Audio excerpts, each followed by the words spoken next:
جلدی سے بات کو سمیٹ کے ختم کروں تو قرآن ان ٹاپکس کو بہت زیادہ اٹھاتا ہے، بہت زیادہ اٹھاتا ہے، اس لیے کہ وہ صرف غیر مسلموں کا مسئلہ نہیں ہے، وہ میرے اور آپ کا بھی مسئلہ ہے۔ ہم کہتے ہیں کہ اللہ ہے، عملی زندگی میں ہم اللہ کو نہیں مانتے۔ ہم کہتے ہیں کہ ایک اللہ ہے، لیکن ذرا سا کوئی عامل ہمیں کسی اور چیز پہ ڈال دے نا تو ہم اس پہ لگ جاتے ہیں۔ زبان سے ہم کہتے ہیں آخرت کو مانتے ہیں، عمل سے لگتا ہے آخرت کو نہیں مانتے۔ تو دنیا کی اتنی ٹینشن لے رہا ہے، اس کا مطلب کیا ہے کہ وہ دنیا کو مسافر خانہ سمجھ ہی نہیں رہا۔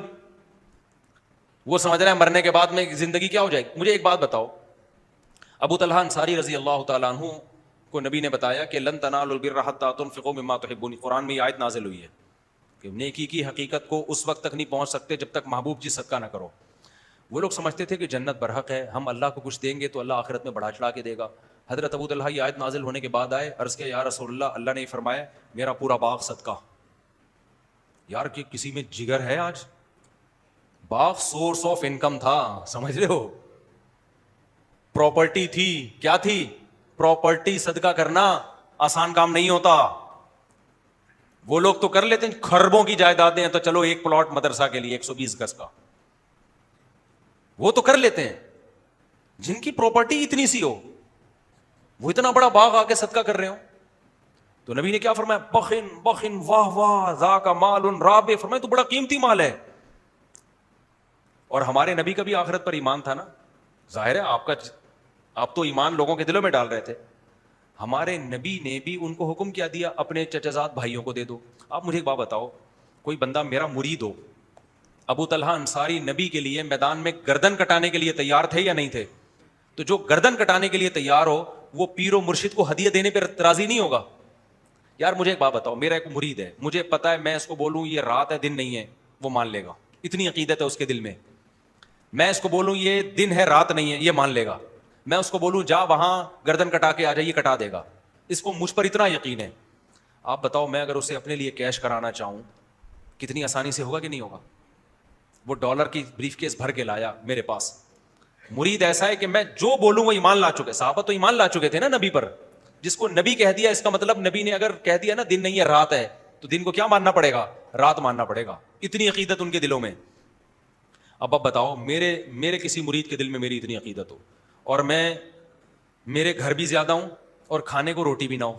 ہمارے نبی کی 9 بیویاں تھیں اور گھر میں 40 دن فاقے، یہی تھا نا۔ فرض کرو میری کنڈیشن یہ ہو کہ میرے گھر میں 4 ہیں اور گھر میں فاقے چل رہے ہیں، کھانے کو دھیلے گا نہیں ہے میرے پاس ایک میرا مرید آتا ہے جو میرے کہنے سے دن کو رات اور رات کو دن کہہ دیتا ہے۔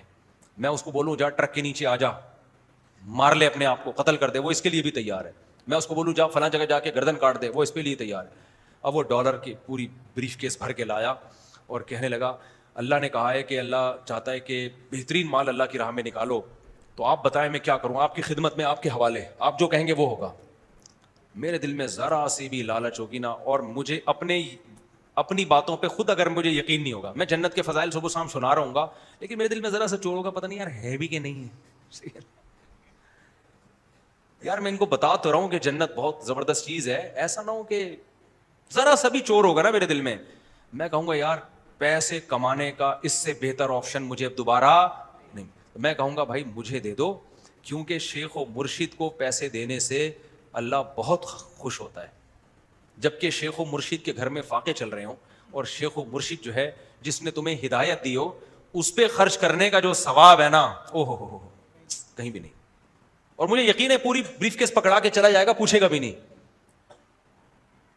لیکن اگر ایسے موقع پہ میں اسے کہہ رہا ہوں، میرے دل میں آتا ہے کہ یار جتنا اس کے لیے جنت میں جانا ضروری ہے اتنا ہی میرے لیے بھی، مجھے اللہ نے اس کا رہبر بنا کے بھیجا ہے، اور قرآن بار بار رشتہ داری جوڑنے کا حکم دیتا ہے، تو آج بہترین موقع ہے کہ اس کو میں رشتہ داری جوڑنا سکھا دوں۔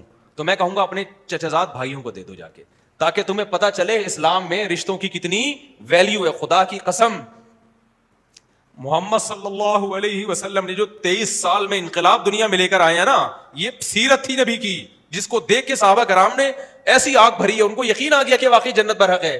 اس لیے کہ جو جنت کے فضائل سنا رہا ہے وہ جنت کا سب سے زیادہ مشتاق ہے، اور وہ پریکٹیکلی کر کے دکھا رہا ہے کہ مجھے اللہ کے وعدوں پر جتنا یقین ہے اتنا تمہیں نہیں ہو سکتا۔ آج جو لیڈر ہے نا، لیڈر جو پیر و مرشد بنا بیٹھا ہوتا ہے, مریدوں کو پتا ہوتا ہے سب سے زیادہ دنیا کی محبت اسی کمبخت کے دل میں ہے. ہمارے ٹکڑوں میں تو چل رہا ہے یہ سارا, تبھی ہر بیان میں مرید پیر پہ خرچ کرنے کے فضائل آ رہے ہوتے ہیں. بعض پیر ایسے ہیں, بعض تو ایسے پیر ہے, میں نے کسی مرید کو بھیج دیا ان بزرگ سے جا کے بیعت ہو جاؤ, وہ 2 نمبر پیر, مجھے کیا پتا تھا, میں سمجھتا بھائی ماشاءاللہ بڑے نیک. وہ کہتے ہیں یار یہ تو اپنے پہ خرچ کرنے کے فضائل سنا رہے ہوتے ہیں. بندہ میرے گھر میں بھیجتے ہیں کہ یار کو پیسے نہیں بھیجے تم نے, پیر صاحب کو ہدیہ دیا کرو, اس کا بہت کیا ملتا ہے, ثواب ملتا ہے. میں نے کہا عجیب و غریب قسم کا پیر ہے یار. کیا ظرف تھا سید الانبیاء کا بھائی, اتنا بہترین موقع ہے, پورا باغ لے کر آئے. آپ کہتے تھے نا مجھے دے دو, فرمایا اپنے چچا زاد بھائیوں کو دے دو. یہ چیزیں صحابہ اپنی, خدا کی قسم یہ ہے ہماری پیغمبر کی سیرت کا اصل پہلو, یہ اصل پہلو ہے, یہ ہے آپ کی نبوت کے اصل دلائل, آپ کی بے داغ سیرت, یہ ہے بے داغ سیرت. تو لیڈر جب خود قربانیاں دیتا ہے نا تو پھر قوم بھی قربانیاں دینے کے لیے تیار ہوتی ہے. قوم دیکھ لیتی ہے کہ لیڈر جب اپنا مسئلہ ہوتا ہے تو مسئلے ہی چینج ہو جاتے ہیں, دوسرے کا مسئلہ ہو تو الگ ہی حساب کتاب ہوتا ہے. تو پھر کون کو, آج کل کے لیڈروں میں یہی تو ہے. آج کل کے جو ہمارے جو جس قسم کے ڈیزائن والے لیڈر چل رہے ہیں ان میں کیا ہے, قربانی نہیں ہے بھائی, قربانی نہیں ہے. تو کیسا نبی صلی اللہ علیہ وسلم کا آخرت پر ایمان. غزوہ احد میں جب صحابہ کے قدم اکھڑے ہیں, کیسا حملہ ہوا ہوگا نا کہ صحابہ کے قدم اکھڑ گئے, لیڈر کے قدم نہیں اکھڑے, اور آپ کے دانتوں پہ پتھر آ کے لگ رہے ہیں, دانت مبارک آپ کے ٹوٹ گئے. تو صحابہ یہ دیکھ رہے تھے کہ بھائی جو یہ جنت کی باتیں کر رہے ہیں نا, اگر ان کا مقصد دنیا ہوتا, معاذ اللہ جھوٹ بولا ہوتا انہوں نے, تو آج یہ میدان میں اکیلے نہ ڈٹتے. کیونکہ دنیا کے لیے سب کچھ کر رہے ہیں نا, تو پھر دنیا ہی جب جا رہی ہے بھائی, قتل ہی ہو رہے ہیں, تو پھر کیا فائدہ. اور یہی حکمت تھی ہمارے نبی صلی اللہ علیہ وسلم نے غربت کو اختیار کیا. اگر آپ دولت کو اختیار کر لیتے وہ بھی جائز تھا, سلیمان علیہ السلام کے پاس دولت نہیں تھی کیا, ہمارے نبی نے غربت کو اس لیے اختیار کیا کہ آپ آخری نبی ہیں. آخری نبی نے اپنی طرف اعتراضات کی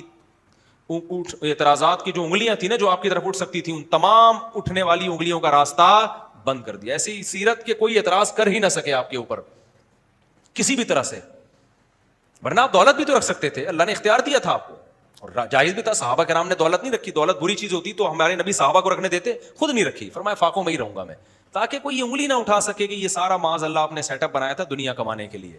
نہ بھائی, ہمارے نبی کی سیرت سے پتہ چلتا ہے اس میں دنیا کی محبت کا کوئی دخل نہیں ہے.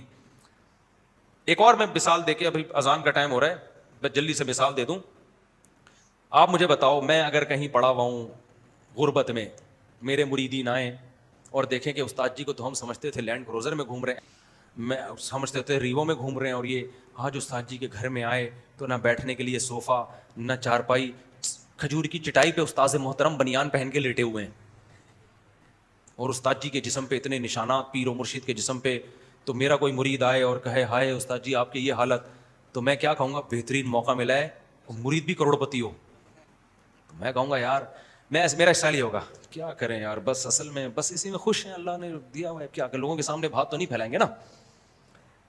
مانگنے کا پھر یہ اسٹائل ہوگا نا کہ یار اب آپ دیکھو, اب میں کیا, میں بھیک مانگوں, بس ہے جو ہے مجبور ہے. تو وہ لے گڈی نکال کے دے گا, اچھا مجھے تو پتا چل گیا, یہ رکھیں آپ, یہی ہوگا نا.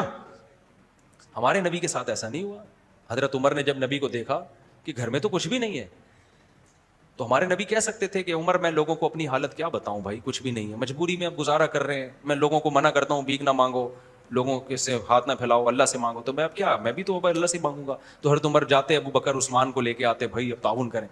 نبی نے کیا فرمایا, فرمایا عمر میں تو تجھے بڑا عقل مند سمجھتا تھا, ہے بھائی تو میری حالت پہ ترس کھا رہا ہے, کیا تجھے پتہ نہیں ہے دنیا مسافر خانہ ہے, یعنی اب تک میری تربیت سے اتنا بھی تو متاثر نہیں ہوا ہے بھائی.